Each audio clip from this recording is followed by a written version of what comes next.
सत्संग जी बड़े प्रेम से कहना धन निरंकार जी। तो सत्संग जी आशा है आप सतगुरु माता जी की कृपा से स्वस्थ होंगे। तो सत्संग जी दास और दास के पूरे परिवार की तरफ से आप जी के चरणों में प्यार भरी धन निरंकार जी। तो सत्संग जी जो आज की कहानी है यह एक प्रेरणा का स्रोत है जिसका मुख्य उद्देश्य जन जन तक इस सत्य के संदेश को पहुंचाना है। तो सत्संग जी जो ये कहानी है इसका शीर्षक है सफल लोगों की सोच। तो आइए शुरू करते हैं कहानी। एक बार एक चित्रकार ने बहुत ही सुंदर चित्र बनाई। उसे उस चित्र में कोई भी कमी नजर नहीं आ रही थी। उसने सोचा कि क्यों न यह चित्र लोगों को दिखाया जाए। इसलिए उसने उस चित्र को शहर के बीचों बीच लटका दिया और उसने उसके नीचे एक बात लिख दी जिसमें लिखा था, अगर किसी को भी उसमें कुछ कमी दिखाई दे तो उस जगह पर निशान लगा दे। तो सत्संग जी शाम को जब वह चित्रकार अपनी चित्र के पास पहुंचा तो वह बहुत निराश हुआ क्योंकि उसकी पूरी चित्र पर निशान लगे हुए थे और वह चित्र पूरी तरह से खराब हो चुका था। उसकी समझ में नहीं आ रहा था कि अब वह क्या करे। तभी उसका एक दोस्त उससे मिलने उसके घर आया और वह उसे दुखी देखकर उसके दुखी होने का कारण पूछा।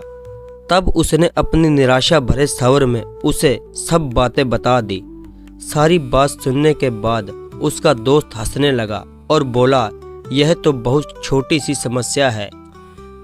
उसने उससे कहा कि तुम कल फिर से एक चित्र बनाओ और इस बार भी शहर के बीचों बीच लटका देना और उसके नीचे एक और बात लिख देना। अगले दिन वैसा ही किया, लेकिन शाम को जब उसने अपने चित्र देखा तो वह हैरान रह गया क्योंकि इस चित्र पर कोई निशान नहीं था।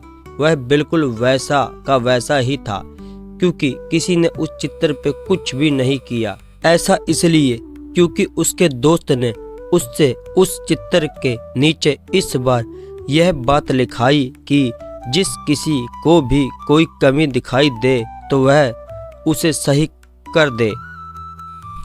इससे उस चित्रकार को उसकी समस्या का समाधान मिल गया। अब वह समझ गया था कि किसी दूसरे की कमियां निकालना कितना आसान होता है और लेकिन उस कमी को दूर करना कितना ही मुश्किल। तो सत्संग जी हमें इस कहानी से क्या शिक्षा मिलती है कि अगर आपको किसी दूसरे में या फिर खुद में कमी दिखाई दे तो उसे दूर करने का प्रयास करें। अगर आपने ऐसा किया तो आपकी गिनती इस दुनिया के 99% लोगों में नहीं बल्कि उन 1% लोगों में होगी जो सफल हैं और लगातार अपने आप को बेहतर बनाने का प्रयास करते रहते हैं। तो सत्संग जी हमें अपने आप के बीच ही कमी ढूंढनी है, ना कि किसी दूसरे में।